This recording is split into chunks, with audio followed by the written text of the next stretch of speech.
चांद को देखूं हाथ में जोरूं, करवा चौथ का व्रत मैं तोरूं।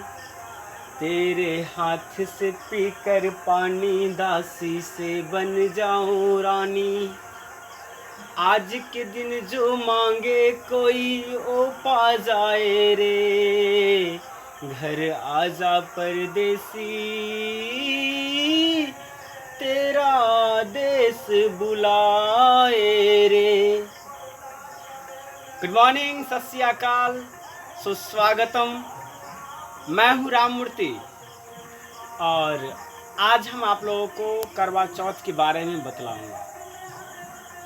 सबसे पहली बात, करवा चौथ व्रत क्या होता है। तो करवा चौथ व्रत एक सुहागिन माताएं रखती है जो निर्जल रह करके चांद को देख करके अपने पति के द्वारा इस व्रत का पूर्ण आहुति देती है। यह व्रत सिर्फ सुहागिन महिला ही कर सकती है, यानी जो विवाहित है। अब इस व्रत की परंपरा कहाँ से शुरू हुई? तो कहा जाता है कि जो सती सावित्री जो थी, उनके पति यानी सत्यवान का जब मृत्यु हुआ तो यमराज उनके प्राण को हर कर ले जा रहे थे। तो यह देखकर सती सावित्री जोर जोर से चिल्लाने लगी और अपने पति के समीप बैठ के कई दिनों तक बिना अन्न जल ग्रहण किए रोती रही। और यह सब देख करके यमराज को दया आ गया और यमराज ने उसके पति के प्राण को वापस दे दिए। तो यही बात है कि खास करके हमारे उत्तर भारत के जो पुरुष हैं वो ज़्यादातर सैनिक में रहते हैं और अपने पति के लंबे आयु के लिए ही यहाँ की महिलाएं, यहाँ की सुहागन महिलाएं इस व्रत को रखती है, निर्जल उपवास रहती है, फास्टिंग में रहती है, इस व्रत को करती है। अब एक बात मेरे मन में आता है या एक बात आता है, अक्सर आदमी पूछते हैं कि क्या अविवाहित लड़कियां इस व्रत को कर सकती है? तो हाँ, कर सकती है। अविवाहित लड़कियां भी इस व्रत को कर सकती है, लेकिन वो लड़कियां कर सकती है जिनका शादी कहीं फिक्स्ड हो चुका है, यानी जिनका कोई ना कोई मंगेतर है। यानी मान कर चलिए गांव समाज में ऐसा भी होता है कि किसी का मतलब पूरा शादी का पूरा निश्चय यानी तय हो गया है और उनका शादी अगले साल होगा।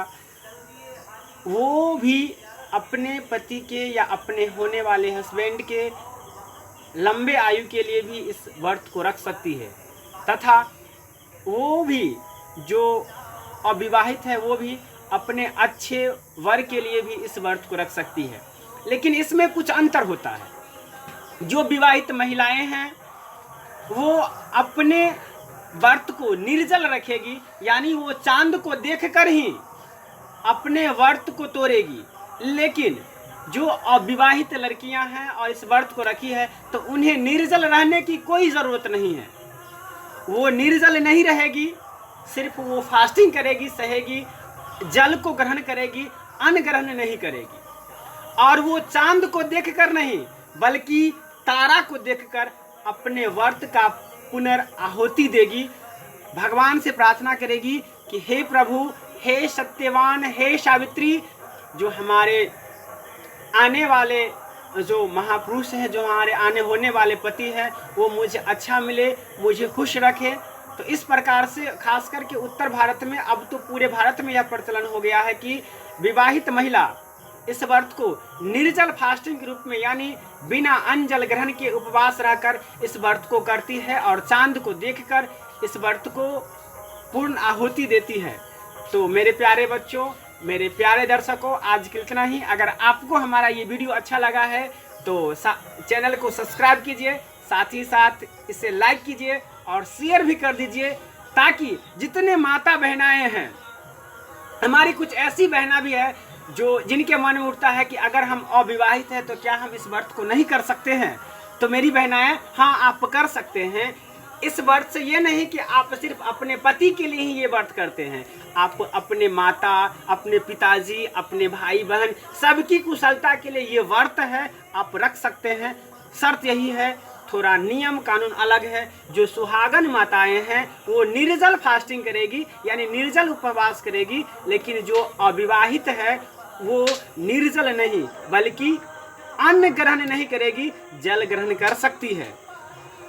अविवाहित जो है वो तारा को देखकर अपने व्रत को पूर्ण करेगी, और जो विवाहित है वो चांद को देखकर अपने व्रत को पूर्ण करेगी। जय हिंद, जय भारत।